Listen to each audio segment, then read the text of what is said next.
apa?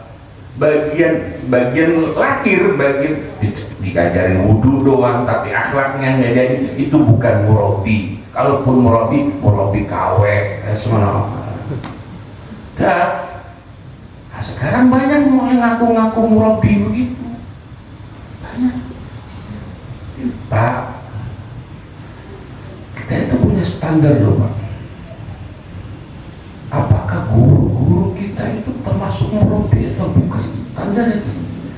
Kalau bertahun-tahun kita berguru sama dia, akhlak kita tidak semakin baik, berarti buruan tinggal itu guru bermasalah. Ayo, saya kasih tahu nih, Bapak kau hadir ikut kajian yang doktrinnya disuruh membenci orang, buruan pergi buruan sebelum kena racun. Sudah saya kasih tahu, itu bahayanya luar biasa.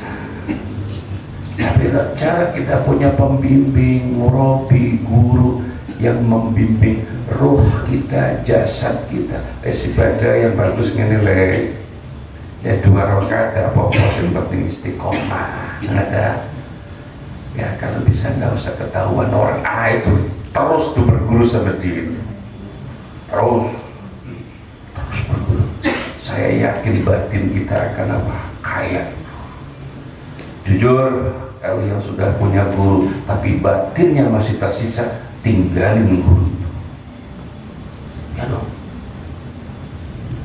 Ya Allah. Maka zaman sekarang kita sudah tidak dengar lagi statementnya Imam Ali itu, ana abduman allamani harfan wahjur. Kita tidak dengar lagi itu statement begitu, karena memang murabinya sudah banyak yang menyimpang. Saya siap menjadi budak, kata Imam Ali, siapapun orang yang mengajarkan saya walaupun satu huruf. Kenapa? Disorientasi namanya sekarang. Guru-guru itu tidak membimbing hati, lebih otak saja yang dibimbing. Winter tapi minta rilis kacau. Mohon maaf ini agak dalam dikit ya. Kenapa Al-Bahri itu ngadain istighosah, ya ngadain nama taklim. Istighosah ya urusan batin kita. Nah, cuman batin itu kan harus ada ilmunya, Pak. Tata kelola batin itu harus ada ilmunya. Maka diadain ini namanya taklim. Nah, begitu bukan kalau Ustaz maksudnya. Terutama batinnya para penggerak. Kalian ini tidak dapat apa-apa loh Pak di dunia ini, ngopeni majlis sebesar ini tidak dapat apa-apa, yakin sih, dapat apa-apa sampai ya seilah-ilahnya seragam lumayan lah itu, apa itu. Tapi perkara akhirat udah dijamin ini aman. Kalau Ustadz berani ngomong, lihat dulu sosok mursyidnya siapa? Mursyidnya kan kenal kita siapa? Allah yarham. Bahya Eko Marudin, siapa itu di atasnya? Membahri. Wah, saya tahu ajak Pak Ustadz Agus soan ke Bahya Aspar, Tulungagung. Lah ngomentarin Bahya Eko Marudin gitu Pak. Masya Allah. Zaman begini loh. Bahaya Komari itu buat saktinya, buat alim, dan dilalah punya saudara Mbah Munzir, itu gak kalah dahsyat. Jangan main-main loh. Kalau melihat Al-Bahri itu, lihat sosok beliau, Bahaya Munzir. Bandar Lor apa Bandar Kidul? Bandar Kidul. Ya Allah, ziarah di makamnya Mbah Munzir itu, Masya Allah. Ruangannya sampai ke mana? Marah ya Allah, marah.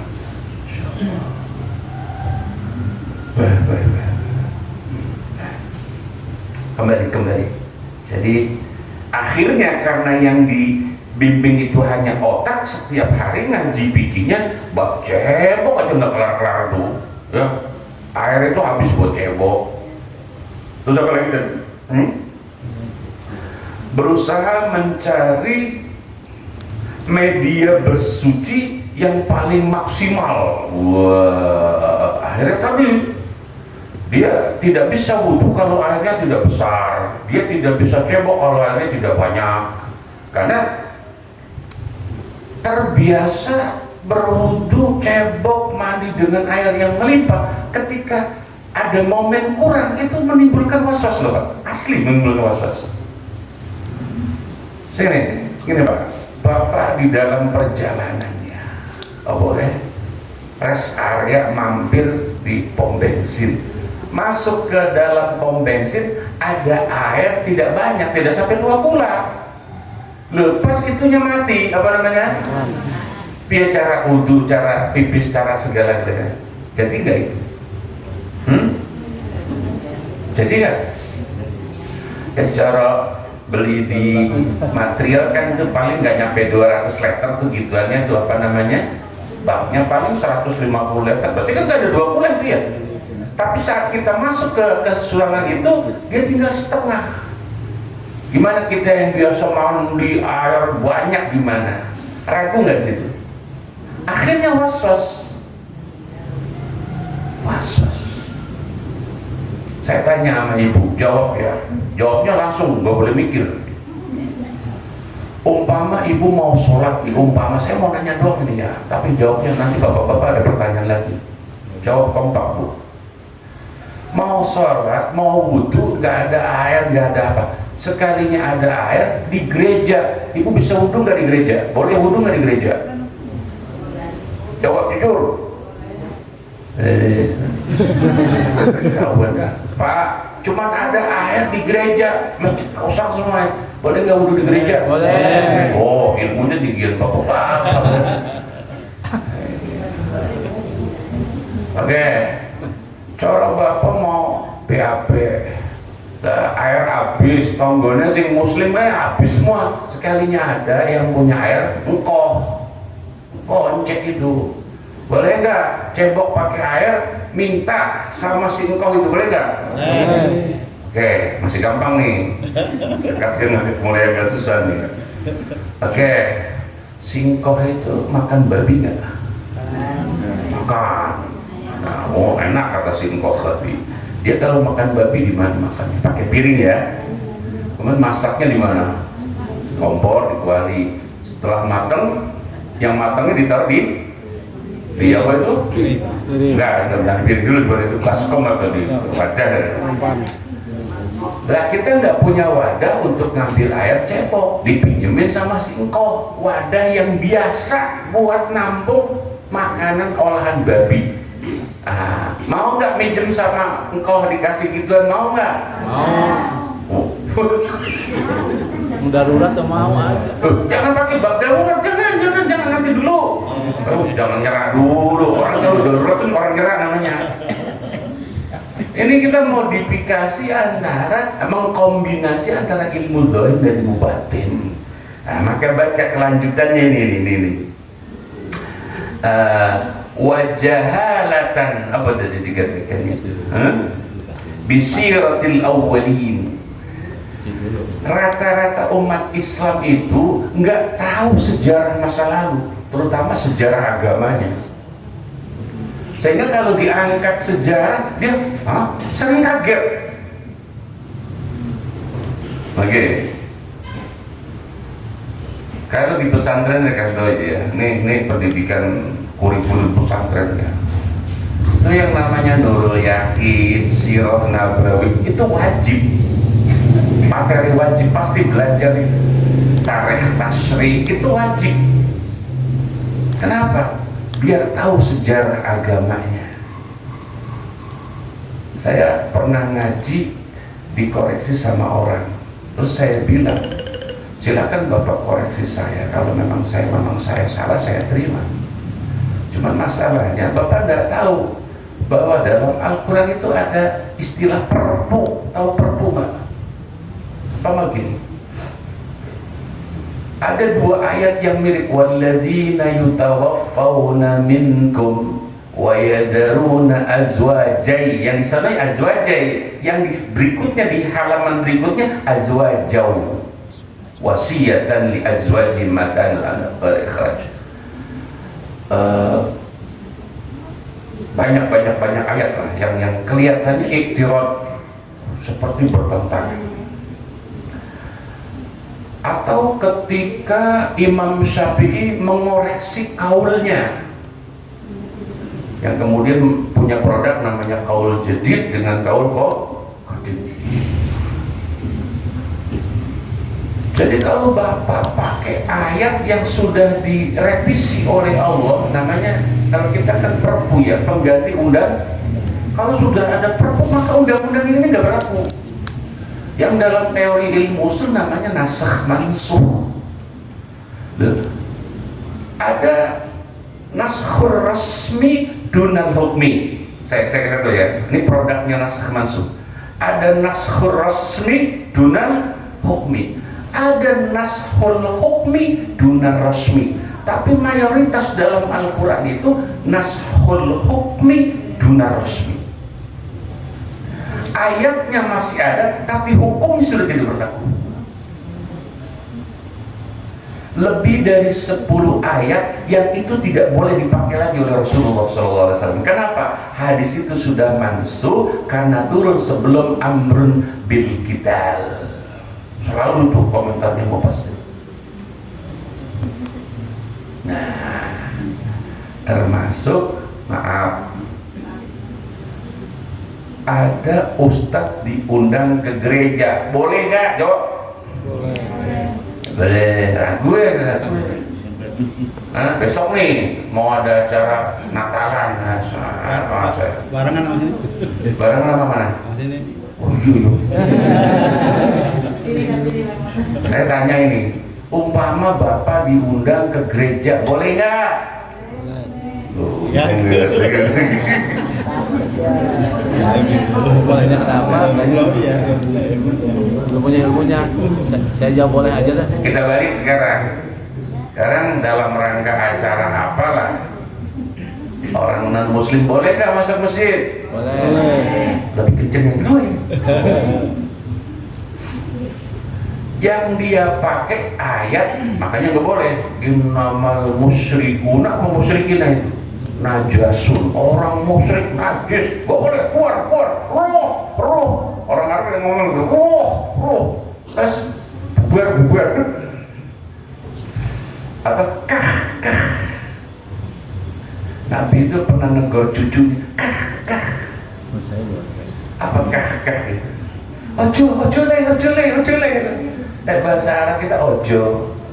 Waktu Hasan mau ngambil korma, yang ternyata korma itu korma zakat. Duh, ama Nabi, kah. Ojo. Kita ini haram makan zakat, kata Jawa. Jadi Nabi sak diturute keturunannya haram makan zakat. Bani Hashim, Bani Muthalib haram. Lanjut lagi. Hukum masuk ke gereja itu tafsir, apa? Tafsir itu terperinci. Ngapain? Nah, tanya dulu. Rencananya masuk ke gereja ngapain?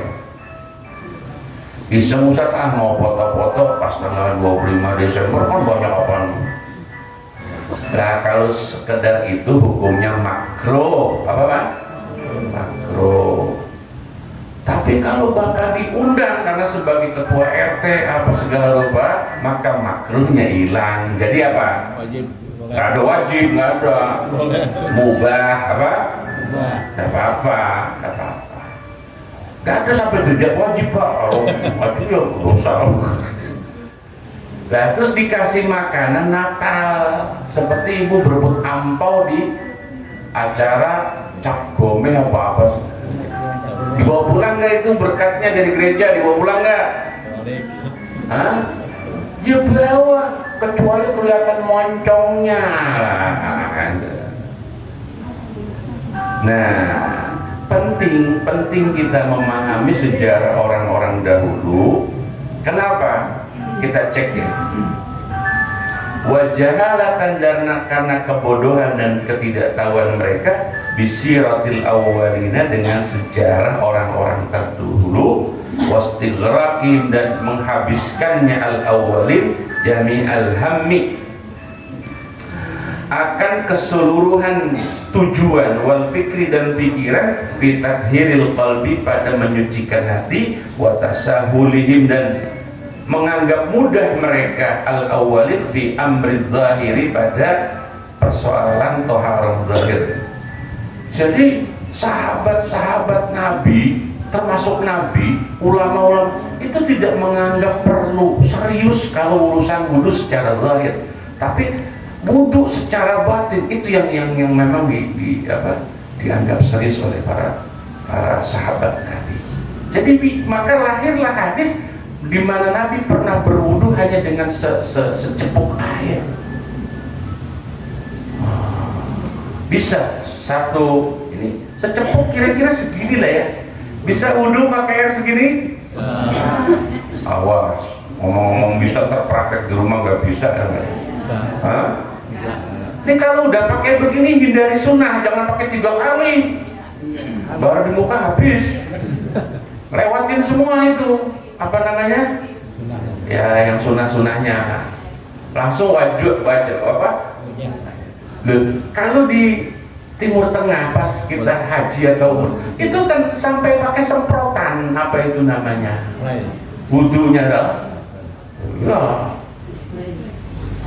Spray. Pakai tiba lah.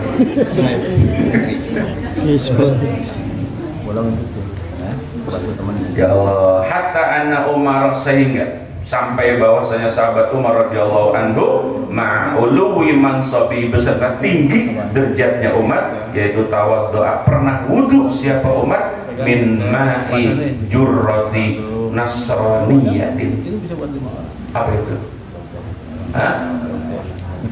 Menggunakan air dari bejana atau wadah wanita Nasrani. Jadi Umar itu pernah berwudu dari air yang air itu dari wadahnya wanita Nasrani. Jadi tidak ada masalah. Gak boleh alergi. Umar loh, padahal Umar walaqad kanu dan demi sungguh adalah mereka al-awwalin yaitu yusalluna. Mereka biasa sholat ya. Biasa sholat awalin ala ardil masjid di tanah masjid wa kanu hal keadaan adalah mereka awalin yaitu yaktasiruna meringkas mereka al awalin alal hijarati cebok menggunakan batu. Oke. Jujur dari mulai lahir sampai sekarang pernah nggak cebok pakai batu? Jawab. Saya pernah. Tapi boleh nggak cebok pakai batu? Boleh. Saya pernah 3 kali. Awas nih jangan sembarang batu, yang ada lekes, bokong. Ada aturan main. Batunya 3 apa 1 dibagi 3? 3. Yang penting 3 kali. Boleh batunya 3. Saya tanya sama ibu-ibu, kalau sudah BAB apa kewajiban apa langsung apa segera cebok? Saya tanya sama ibu. Ibu BAB nih, apa wajib langsung cebok? Jawab secara hukum. Siram dulu popnya. Nggak wajib, kenapa? Lagi-lagi ini persoalan air. Lah kalau wajib, kasihan orang Arab. Enggak bisa, saya udah pernah. Arab dulu. Nah, termasuk orang dulu di Indonesia, maka orang dulu tuh istilahnya kepet, apa ya? Nah, orang sekarang jarang ada yang kepet. Kenapa? Ya, cebok apa airnya sudah tersedia di situ. Dulu namanya jamban, cubluk, akhwatuhal sebab. Itu rumah sama cubluknya jauh loh, Bu. Nah, tuh. Pemain sudah tahu tuh. Nah, di cubluk itu kan nggak ada tahu cubluk kan? Sekarang tahu nggak kamu cubluk? Saya tahu nih, ini Gen Z nih, Gen Z. Cubluk tuh gini Mas, ada lubang, terus dikasih cor-coran, gitu. Terus dibikin lubangnya di tengah buat nongkrong, udah begitu. Jadi orang kalau ya kelihatan gitu aja semua. Dari abad 15 kelihatan tuh cubluk. Ya, kalau Jamban ya mirip-mirip, kalau Jamban itu di Kali, di Empang. Saya biasa itu dulu di Jamban, tapi nyebutnya helikopter. Nah, sambil kadang ya betul-betul BAB, kadang saya sambil bawa pancingan. Karena ya, saya tanya, itu kan maaf ya, ikan yang di situ kan makannya dari kotoran kita. Halal nggak tuh makan? Oh, malah tambah gurih.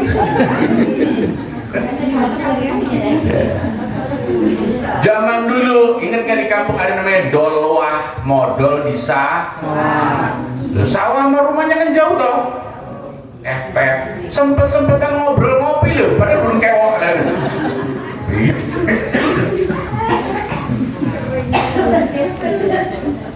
Namanya kekek. Kalau yang di rumah pegunung namanya dolbon, modal di orang Betawi itu pohon cabai yang tumbuh di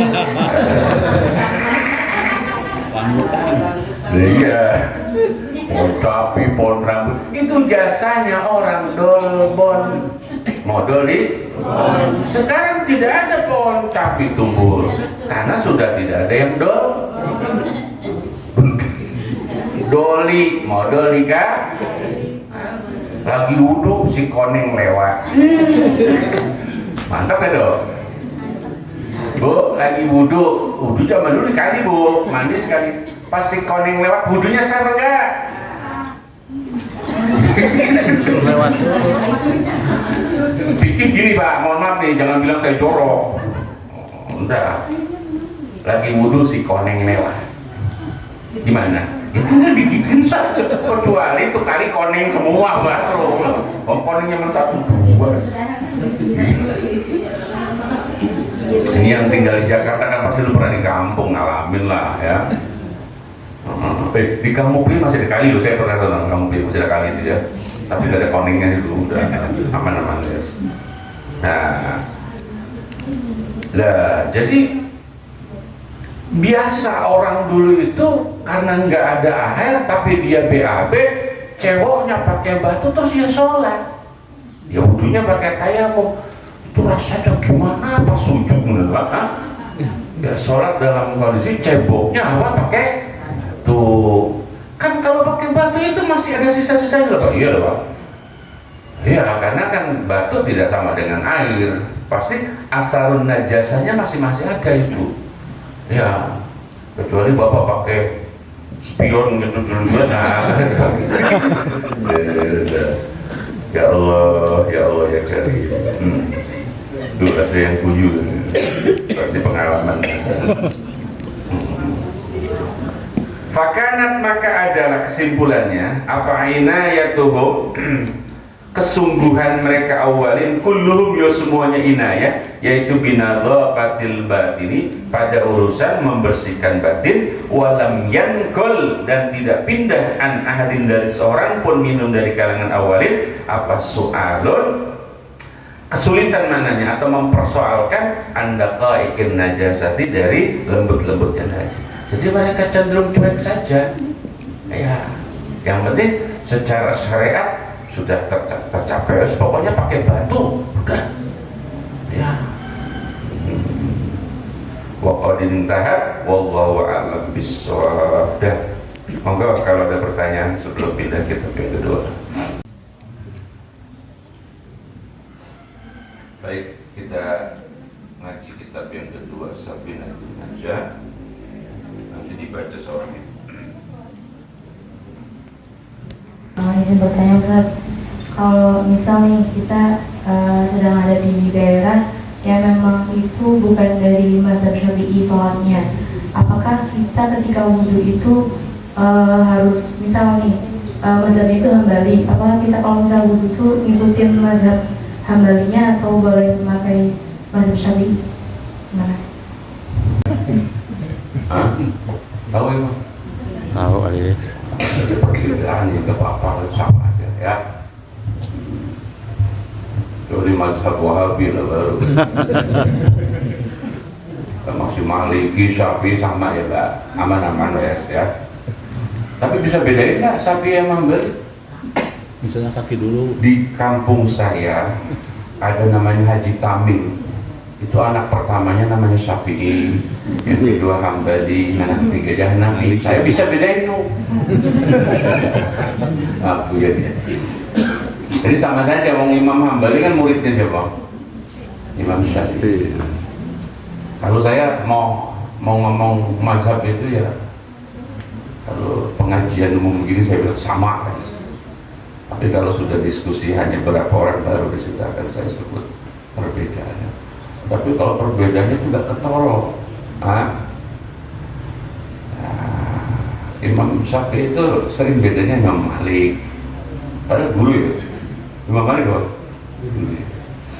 Cara Imam Malik anjing gak najis loh. Makanya kalau ada orang miara anjing itu pastikan mazhabnya apa? Maliki. Tergano engkau, mazhab apa engkau? Enggak, yang kedua, paham ya Mbak maksudnya dia? Ya langsung ya. Jadi wudhunya pakai cara siapapun boleh. Apa Ustaz Saleh nanya apa? Ini mungkin beda di kita. Enggak. Jadi kan kita masalah halal haramnya sama subhat kali ya masuk. Jadi waktu itu kan ada yang orang ngasih petek sama kita nih. Ngasih petek ya. Senang kita kan. Nah begitu kita ambil, begitu kita pulang, kita lewat rumah kosong, tapi dalamnya ada pohon petek. Rupanya itu petek dari situ. Nah yang kita makan petek kudu kita makan, kudu kita buat gitu. Hukumnya subhat apa halal apa haram kayak. Mohon maaf, terima kasih. Assalamualaikum warahmatullahi wabarakatuh. Kalau dikasih halal. Kita dibagi ke tema lagi. Halal apa haram, apa subhat gitu ya? Ya. Yang bagi kenal nggak orang? Kenal. Kenal. Dapat nyolong kan? Tapi nggak Jadi kenal. kan gini ya. Pas Jadi, pulang.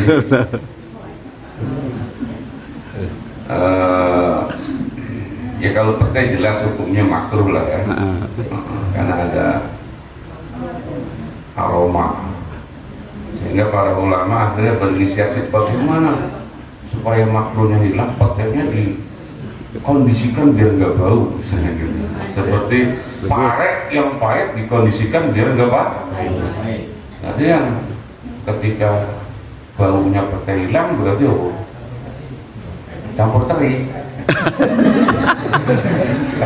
Jadi bau teri. Nah, ya monggo, saya kan nggak tahu ilmu itu, tapi katanya kalau petek nggak bau ya hilang itunya, hilang. Jadi sesuatu yang yakin itu kan tidak bisa batal dengan keraguan. Al-yakin la yuzalu bisyakki gitu. Jadi cuman kan ada toriko kayak yakin itu ada syaratnya. Nah, kalau yang ngasih kagak tahu juntrungannya kan nggak bisa yakin kita. Tapi kalau yang ngasih jelas orangnya, ya itu, ya paling terturun derajatnya ya bukan halal tapi apa subhat. Subhat. Kalau subhat ya namanya kita main di apa itu pagar orang. Ya kalau saya sih maaf ya karena saya bukan nabi ya. Ya sesekali mungkin ada yang saya merasa ya jujur saya bilang dosa saya banyak sekali. Merasa kalau sesekali itu disakiti orang masih sakit gitu, itu berarti menunjukkan kelas saya masih cemen banget. Saya baru mulai merasa ridho dengan apa yang Allah kasih itu ketika disakiti orang nggak berasa, itu baru saya berarti setan masih sering masuk juga ke hati saya. Itu saya punya standar terkait batin. Maka maaf ya, mungkin ya diantara yang menyebabkan saya kurang istiqomah, kurang mantap berdoa karena ada perkara subhat yang nyeplos. Ya, kalau haram sih kita kelihatan jadi ya. Jadi maksud saya untuk kasus petek itu ya, kalau kita ragu ya jangan. Nanti diambil terus diapain? Kalau masalah diapain ya ada kambing ya kasih kambing lah ya. Bisa aja. Oke, ada lagi? Ya, waduh, yang apa Bu? Kan kita suka keluar gitu ya Pak, ke daerah misalnya seperti jalan-jalan atau kemana gitu ya Pak. Nah terus kita tahu nih Pak, baju kita kena najis tuh. Nah sedangkan itu kita mau sholat, itu kita ada rasa was-was. Bagaimana dengan sholat kita itu? Apa kalau kita kodo pun kita nggak mungkin misalnya gitu kan dalam keadaan jarak jauh, itu kita apa harus gimana Pak? Apa harus sholat? Kalau jalan kodo atau gimana Pak? Terima kasih. Assalamualaikum warahmatullahi wabarakatuh. Jangan bayangin kayak di rumah kalau di jalanan.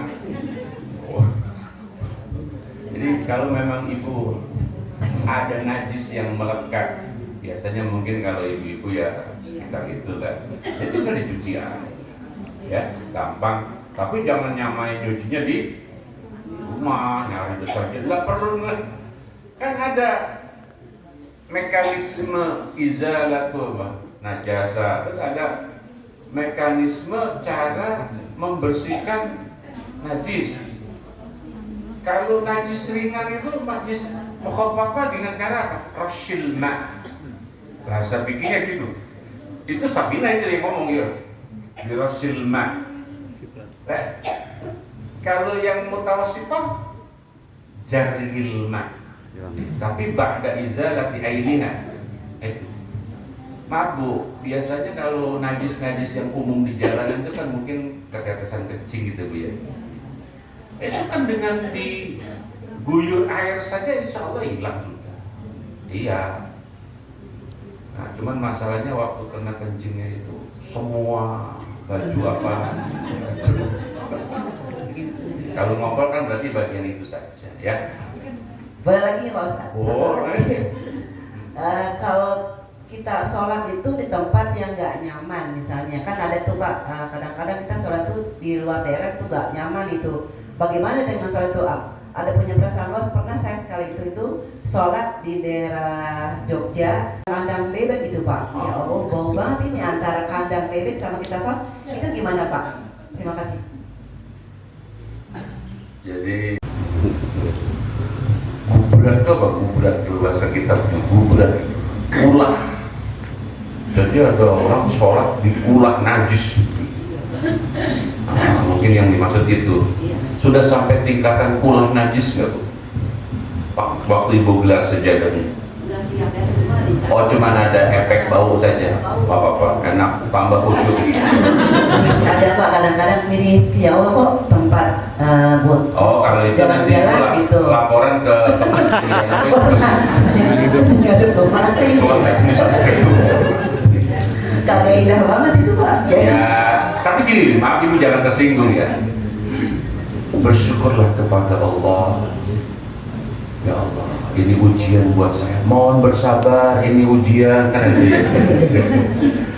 Kalau ibu bisa khusyuk di tempat sing mampu telekono, berarti apa mana di Istiqlal. Jadi kalau kita sholat mampu telek bisa khusyuk.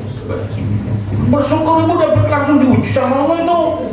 Boleh diulang lagi kapan-kapan. Kita pernah nyantain ada orang sholat derajatnya derajat coro, masih kelasnya kelas coro kan keren kan gitu.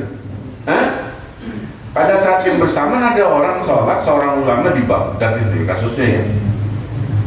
Siapa? Imam Syekh Ibnu Umar kalau nggak salah ya.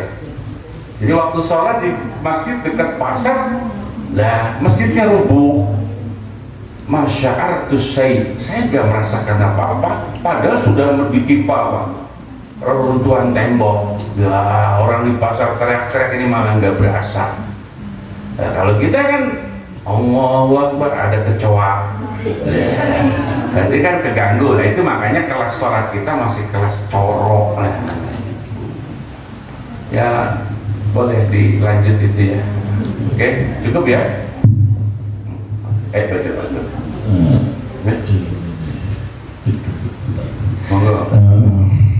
Tadi Kiai menjelaskan tentang keteramatan majelis, jangan sampai menerima bantuan dari koruptor. Artinya dengan kata lain, bantuan dari siapapun yang haram. Dan alhamdulillah Majelis Al-Bari selama ini insya Allah terjaga, karena dulu pernah bikin proposal mondar-mandir walaupun maulid dan sebagainya. Alhamdulillah semua cukup oleh Allah. Yang perlu saya tanyakan ke depan, Kiai, biasanya kalau musim-musim tertentu itu kan ada calon-calon anggota dewan yang pada musimnya nyambangi, yang nggak pernah ikut zikir tiba-tiba datang terus nyelipin tuh uang 300-500 ribu. Itu ya, selama ini saya berusaha jangan sampai disumbang mereka. Nah, ketika terjadi maka harus bagaimana, itu yang pertama. Yang kedua, tadi Kiai menyampaikan masalah tasawufnya wudu ya. Ketika berwudu tapi akhlaknya masih rusak, perilakunya masih tidak baik,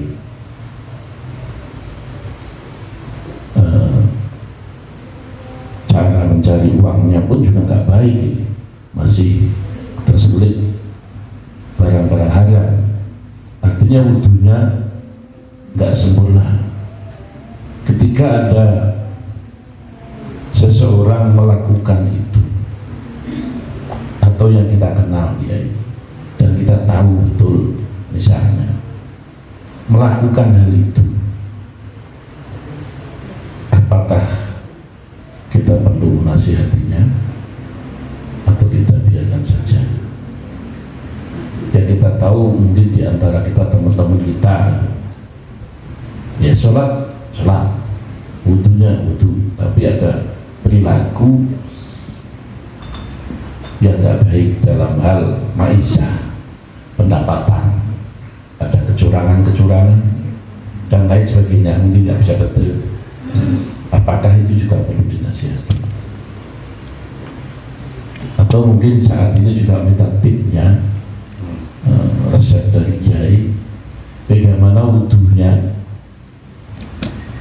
mencerminkan wudu yang sebenarnya, wajahnya teduh, damai, dia juga enak, perilakunya baik, akhlaknya mulia, cara dari duitnya benar. Itu mungkin bisa disarankan, bisa diberikan resep-resepnya. Terima kasih. Ya, problem memang di mana ada kumpulan banyak itu berlaku apa itu namanya kaidah, berlaku hukum pasar. Nggak mungkin tuh caleg kampanye di WC, nggak mungkin. Apalagi dilihat nih orangnya ratusan ada. Ya kalau saya sih nggak anti juga. Oh, habis ketemu caleg di sini loh, saya ketemu lagi di Ustadz Bahono loh, di Beliar mana? Bejo kan? Ini yang kemarin diabarin ketemu lagi. Nggak ada masalah, cuman memang saya selalu mencari jarak gitu saja. Tapi nggak anti. Tapi nggak tahu, kalau sama orang-orang gitu saya ragu saja. Nah intinya gini, kalau Pak Ustadz ragu ya jangan, ada perlu gitu. Tapi kalau yakin ya, nah yakin atau tidak yakin atau ragu itu kan nanti bagaimana olah batin kita. Ya, nah itu ya nanti terus kita belajar olah batin. Mana ada ulama yang tidak punya ilmu-ilmu, pasti punya semua olah batinnya itu. Nah, cuman kan ulama nggak pernah kasih tahu olah batinnya kayak. Jadi jangan pernah menganggap remeh ulama itu. Kita tidak tahu kalau malam ngapain, kalau di dalam kamar ngapain. Bayangan kita kiai kalau di dalam kamar kalau nggak ngelonin bininya tidur, belum tentu. Tapi kalau memang niatnya hanya menerima tamu gitu ya tidak apa-apa. Yang penting kita jangan merasa terikat lah ya. Aman-aman beres. Jadi kapan mulai ada lagi film? Ya semoga tidak apa-apa ya. Jamaah ya nyantai aja. Dan mungkin untuk menghindari fitnah tidak perlu masang-masang benderanya lah ya. Kalau mau datang saja, dan kalau mau sambutan apa ya kita pertimbangkan lah. Biasanya kalau namanya caleg sambutan nggak bohong kalau dia nggak nyelipin lah ya. Oh ya apalagi ya kalau sekedar datang nggak apa-apa ya, baksonya sama yang beda-bedain. Nah ini ada perilaku jamaah atau tetangga atau siapa yang memang saya yang kemarin ngomong itu ya Ustaz Agus itu masalah di sini aja di Mau'izatul Mu'min itu halaman berapa itu? Ada Muhammadiyah halaman berapa itu? Menarik bagaimana Allah mendidik akhlak Nabi itu dalam perspektif Imam Jamaluddin itu di halaman berapa itu? Al-Akhlaqul Muhammadiyah. Jadi yang saya bilang kasratud dora'ah wa kasratul ibtihal wa kasratud du'a itu aja semua di situ, kita cari itu ya. Maka di antara doa-doanya Nabi itu Allahumma ahsin khalqi wa khuluqi. Kebiar masih kecil doanya Nabi gitu. Ya Allah, mudah-mudahan kau terus perbaiki diri saya dan akhlak saya. Ya, di kitab itu aja halaman berapa mau dicek aja. Allahumma ahsin khalqi wa khuluqi, itu doanya Nabi masih kecil itu. Ya tentunya setelah diberi ilham sama Allah. Terus Nabi juga sering doa karena kan kasratud doa. Jadi Nabi itu masih kecil serajin baca doa. Allahumma jannibni apa? Itu syaitan tuh. Itu pasti kesono ibu apa doanya yang gitu doang gitu. Allahumma jannibni munkaratil akhlaq. Awas jangan jannibni setan. Sono lagi. Allahumma jannibni munkaratil. Ya Allah, jauhkan saya dari akhlak-akhlak tercela, akhlak-akhlak yang munkarat. Maka akhirnya apa yang diminta oleh Nabi itu dijabah oleh Allah, maka turunlah Al-Quran. Al-Quran itu diantara poinnya menjelaskan akhlak Nabi. Sampai mau ngelihat Nabi berantem nggak, lihat Quran. Nah, ternyata di Quran nggak ketemu Nabi berantem. Itu artinya Nabi nggak pernah berantem. Sampai mau ngelihat Nabi disakiti orang nggak? Nah, coba cari itu ayat namanya Allah. La tastawil hasanatu walas sayyi'ah. Di surat Shofat itu kalau nggak salah. Idfa' billati hiya ahsan. Fa idzal ladzi bainaka wa bainahu adawah ka'annahu waliyyun hamim. Nabi itu sama musuh-musuhnya seperti saudara loh ini. Nah, itu hasil riyadhah Nabi sedari kecil apa? Minta doa satu, Allahumma jannibni munkaratil akhlak. Memang fokusnya akhlak Nabi dari dulu itu. Nah, nanti diajarin untuk anak-anak kita, cucu-cucu kita diajarin doanya itu. Apa doanya? Allahumma ahsin khalqi. Kalau cara berkaca Allahumma kama ahsanta khalqi fa ahsin qadar itu. Yang terakhir Allahumma jannibni munkaratil akhlak. Lah nanti kan ada problemnya orang akhlaknya bermasalah. Ya tegur wajib kita. Tegur. Kalau ya suruh ngaji. Kalau ditegur nggak mempan, kirimin Fatihah. Tapi bakso dulu. Ya, karena biasanya Fatihah doang kurang manjur. Bakso terus Fatihah gitu ya. Sembako ya. Karena gini ya memang ya manusia itu tabiatnya kayak gitu, aslinya begitu. Ya. Idfa billati hiya ahsan itu artinya ya sesekali kita sama orang yang kita benci itu gak boleh marah dengan kemungkaran, nyelau dulu, nyelau. Nah, mungkin karena ngelihat kita yang sabar itu nanti dia tertarik. Tapi kalau sudah sekian lama dinasihatin gak mempan-mempan, kalau kebetulan dia mungkin layak dikampleng, ya kampleng, haram. Kayak Umar berani ngampleng gitu. Tapi nggak mampu juga, ya udah lahul Fatihah, walaupun masih hidup yuk dibacain Pak. Semoga sirul Fatihahnya masuk ke dalam. Iya, ya saya kira gitu ya. Baik, kita baca satu pasal ya, Pak Ustadz Agus Faslun Mubtilat, monggo dibaca.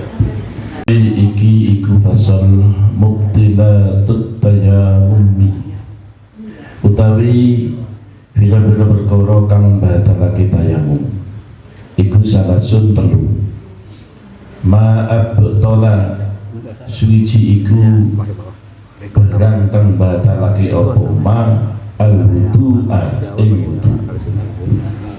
Wa iddatu lan iddat utawi murtad atau watahumul ma'i watawahumul ma'i lam yata wujudi banyu intayammama lan teman-teman sapa wong li faqtihi krana kesepen banyu. Baik. Tayamum itu sama dengan wudhu. Wudhu kita bisa batal. Saya terakhir itu tertarik sama komentarnya Gus Bah, walaupun saya juga agak senyum juga. Gus Bah berani banget ya. Jadi ada orang pas lagi sujud kentut gitu. Apakah sholatnya batal? Bagaimana mau batal? Orang belum sholat kok dia gak batal itu. Jadi sebuah perkara dianggap batal kalau sudah terlaksana. Ya, kalau sedang ya berarti belum dinyatakan sholat. Sama juga tayamum itu dianggap batal kalau sudah punya tayamum. Mana Pak? Benar? Wudu dianggap batal ketika sudah selesai wudu. Tapi kalau sedang wudu kentut dianggap bukan membatalkan wudu. Orang wudunya juga belum selesai. Belum dianggap sudah punya wudu tapi sedang Nah, ini terkait tayamum yang kita samakan tadi dengan wudu. Nah, ada 3 hal yang membatalkan seorang tayamum. Pertama, ma'abtolal wudu. Apapun yang membatalkan wudu juga membatalkan tayamum. Kentut batal nggak ketika kita tayamum? Batal. Bersentuhan batal. Pokoknya yang membatalkan wudu membatalkan tayamum. Terus yang kedua apa? Waridatu murtad. Menarik ya, bagaimana murtad itu selalu nyelip di ranah ibadah. Ya, kenapa? Karena namanya pikiran itu kan maaf ya, siapa yang bisa menjaga jelajahnya pikiran kita? Saya ini maksud saya gini.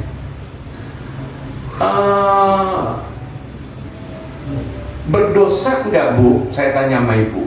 Ibu udah punya suami tapi ngebayangin artis, berdosa enggak Bu? Jawabnya enggak, remeng-remeng gitu. Ibu punya suami ganteng, terus masih ngebayangin artis atau suami orang, berdosa enggak? Pak, saya tanya, Bapak udah punya istri cantik tapi masih sering ngebayangin janda, dosa enggak? Enggak Bu. Ono dosa ini kagak berarti gimana putusannya ini? Itu ada dua versi. Saya baca saya punya buku namanya Gangster. Itu karyanya Alumni Lirboyo. Gangster. Jadi di antara yang tidak dosa itu adalah daya jelajah pikiran. Karena siapa yang bisa membatasi itu? Misalnya begini, maaf ya, ibu lagi sama suami di kamar, tapi bayangin artis, apa dosa? Enggak. Sama saja ibu nggak berdosa.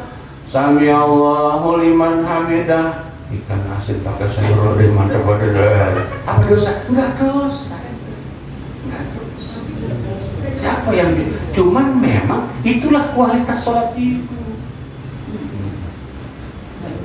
Dan itu memang kelas. Tapi untuk tingkatan tertentu berdosa. Jadi monggo Pak, Bapak yang masih mau mikirin janda, tak apa-apa, dan dosa. Siapa yang bisa membatasi pikiran? Cuman memang Bapak bermasalah. Nggak dosa, udah punya istri kau mikirin janda. Hah? Gitu. Nah, kita lagi tawaf atau kita lagi melontar jamarat. Kemarin ada yang nanya, kemarin subuh, Sabtu itu, Selasa ya, Pak Ustadz pas melontar jumroh, boleh dia di situ ngelemparnya? Mungkin dia tangannya agak keriting ya, tahu nggak? Lady boy ya, Pak Paris pokoknya raja keriting ya, ACDC lah. Jadi orang kan ngelemparnya gitu, gitu. Saya kurang bisa saya nyontek, Anda bisa nggak? Jadi dia tangannya keriting. Jadi pas melontar jumrahnya gitu, itu apa sah? Atau pemain tenis meja biasa backhand pas melempar jumrohnya bukan apa sah itu. Masya Allah Bu, namanya romyu, definisi romyu yang akhirnya kita sebut melontar jumroh itu irtifa'ul yad. Jadi tangannya itu harus apa? Kalau di sini bukan irtifa'ul yad tapi apa? Wad'ul. Bukan romyu namanya kalau ini, tapi wad. Kalau itu bukan melempar, naro, beda. Lah yang disuruh itu dalam fikih ngelempar apa naro? Hah? Lucu. Lah, terus kan maaf ya. Kalau kita nyari batu itu kan di Musdalifah. Ingat ya. Yang disuruh batu kerikil. Hah? Mal farqu bainal batu hajar wal hasad. Apa perbedaan batu sama kerikil? Jawab. Kalau batu besar. Hah? Kalau batu bisa besar atau kecil? Kalau batu bisa besar bisa kecil. Kalau kerikil? Iya. Berarti kerikil itu anaknya batu. Ya Allah. Al-hasah hajarur rakhwah namanya. Itu definisi hasad. Apa? Al-hasad definisinya apa? Hajarur rakhwah. Jadi kerikil itu adalah batu yang empuk. Itu definisi apa? Jangan bilang batu empuk tuh kayak cilok kering begitu. Artinya yang kalau dipencet itu apa? Bisa ngeblur. Lah, syariat itu, agama kita itu sudah mengkondisikan bagaimana manusia nanti mau hidup sampai hari kiamat itu tetap harus pakai hasad. Kenapa? Nyarinya nggak sedikit, 70 loh bayangin. 70 kan kombinasi ini untuk yang naparsani ya. Tanggal 10 sekali, 1, 11, 12, 13 kan 3 kali tuh. Untuk yang naparsani, kalau napar awal kan yang hari 13 enggak. Nah sekarang dia ganti.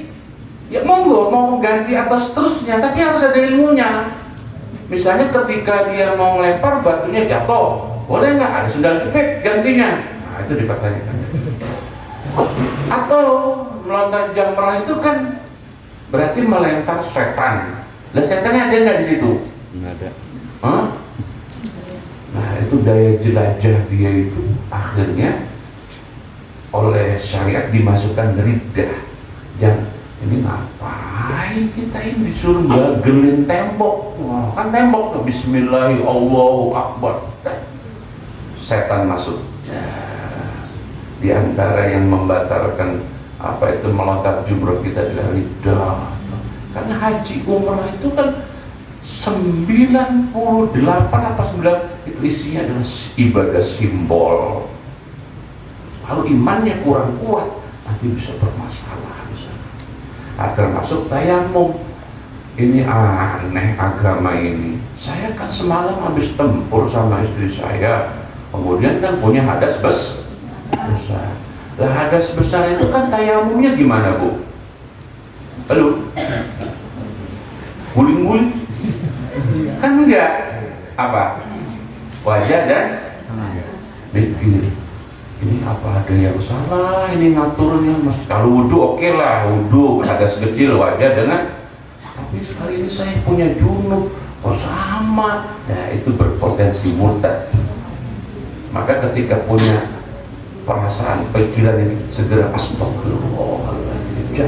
Jangan dibiarkan pikiran liar itu, termasuk mikirin jangan astagfirullah, jangan dibiarkan. Ya ngerinya apa? Kebablas. Mana dah? Pak, bener kan itu? Yang ketiga, watawahumul mai in tayammama li faqdihi. Walaupun berupa fata morgana. Kalau ada informasi di daerah itu biasa ada air, cuman karena kemarau lagi panjang, itu hati-hati Pak. Enggak boleh langsung kita tayamum. Berarti apa? Ya tunggu kepada beberapa arah kita cari. Nah nanti biasanya sih sore-sore begini suka ada kiriman air. Kalau ada prasangka itu Pak, berarti maaf, tayamum kita bisa batal kalau sudah terlanjur tayamum. Ya, kecuali kita tayamumnya bukan karena apa? Ketiadaan air, kecuali tayamumnya karena sakit, itu nggak jadi batal. Paham ya? Bisa nggak Bu tayamum? Udah kemarin ya. Muka gimana muka? Biasa saja. Dorba ya. Dorba terus naklun, laswa. Ingat ini debu bukan air, jadi nggak perlu apa? Nggak perlu gitu, udah sekali aja ya. Setelah itu dorba yang kedua, naklun buat tak. Mana dulu yang dibasuh, kiri dulu apa kanan dulu? Sunnah tetap. Terbalik boleh nggak? Boleh, cuman khilafus sunnah namanya makro. Ada suruh kanan sama nabi kamu tinggi. Berarti khilafus sunnah. Itu bahaya udah itu tahu ngomong buyu kabeh. Masalah apa? Allah menciptakan goblok. Bahaya udah tahu ceramah gitu. Nasihatin santri belajar sing tenanan sing temenanan apa namanya yang sungguh lho mondok, jangan main-main. Jadi santri itu yang cerdas, cuk goblok. Bayangin ngomong kok ngerti goblok ora? Goblok itu pertama kali diciptakan oleh Allah itu ya goblok. Goblok itu apa? Disuruh ke kanan ke kiri gitu kan. Suruh ke kiri ke kanan, goblok namanya. Blok. Goblok ya es kok ditiup lah, minum es ditiup. Berarti apa?